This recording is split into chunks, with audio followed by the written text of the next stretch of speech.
Bonjour, je te propose de faire avec moi l'exercice 49. Alors dans le 49, il faut calculer le volume de matière utilisée pour fabriquer un podium. Donc chaque gagnant doit avoir la même surface là à peu près pour se tenir. Alors ce qui est intéressant, c'est que en fait c'est encore un prisme droit. La base est là, puisque derrière tu as exactement la même base. Et après tu as des hauteurs qui relient les bases. Voilà. Donc la hauteur de ton prisme, c'est ça. En fait, c'est ce qui relie les deux parties qui sont identiques. Celle-là, et derrière, il y a une base qui est superposable. Et entre les deux, en fait, tu as des rectangles qui ont 30 cm de longueur. Donc ta hauteur fait 30 cm. Voilà, c'est ça, ça. D'accord? Et ta base, en fait, c'est ça. C'est ta face avant. Qui est constituée pas de carré, mais qui est constitué de 3 parties.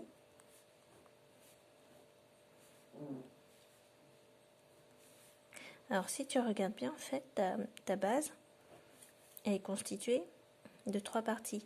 Le podium du 2, du 1, du 3. Et en fait,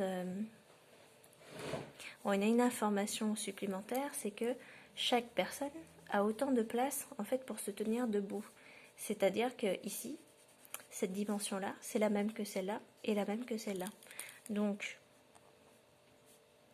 tes 120 cm, tu vas les diviser, tu vas les partager en 3 pour que chaque personne ait la même largeur ou la même longueur pour se tenir. Donc, ça va faire 40 parce que 12 divisé par 3, ça fait 4. Et là, je rajoute un 0. D'accord?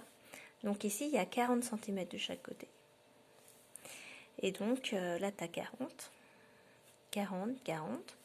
Et ici, tu as 25. Donc, en fait, tu as que des rectangles. Ici, tu as 35. Et là, tu prends la dernière info, tu as 10. Voilà. Donc, pour calculer l'aire de ta base, il faut juste faire l'aire de ce rectangle-là, plus l'aire de ce rectangle-là, plus l'aire de ce rectangle-là. Alors, l'aire du premier rectangle, d'accord, c'est longueur fois largeur. La longueur, elle vaut 40 et la largeur, en fait, vaut 25. Donc, 40 fois 25. Alors, je ne sais pas si tu te rappelles encore, mais 4 fois 25, ça fait 100. Et tu rajoutes un 0, donc ça fait 1000. Donc, 1000 cm². L'aire du deuxième rectangle, c'est encore longueur fois largeur.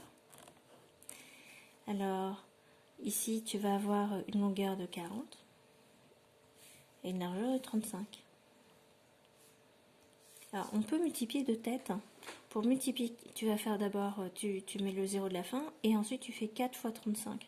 Alors, pour multiplier par 4, tu fais d'abord le double de 35, ça fait 70, et tu reprends le double de 70, ça fait 140. Donc ici, tu as 1400 cm². Et l'aire numéro 3, donc, elle a une longueur de 40, mais une largeur de 10. Donc, tu vas faire 40 fois 10, ça fait 400 cm². Voilà. Et si tu additionnes l'aire de ce rectangle-là, plus celle-là, tu as l'aire de ta base. Donc, R total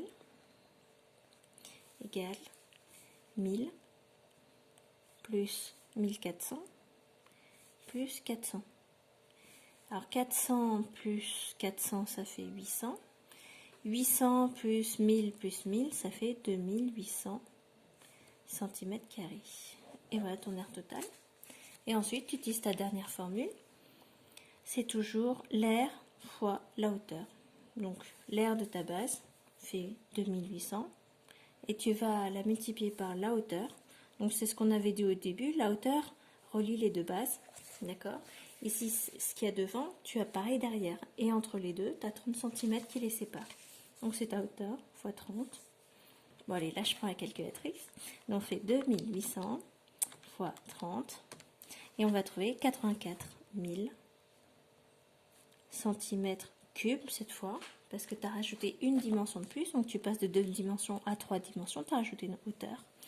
Donc, c'est pareil. Tu sais que ça va de 3 en 3. Si ça, c'est des cm³, ça, c'est des décimètres-cubes. Donc, il te faut 84 décimètres cubes, en fait, de matière.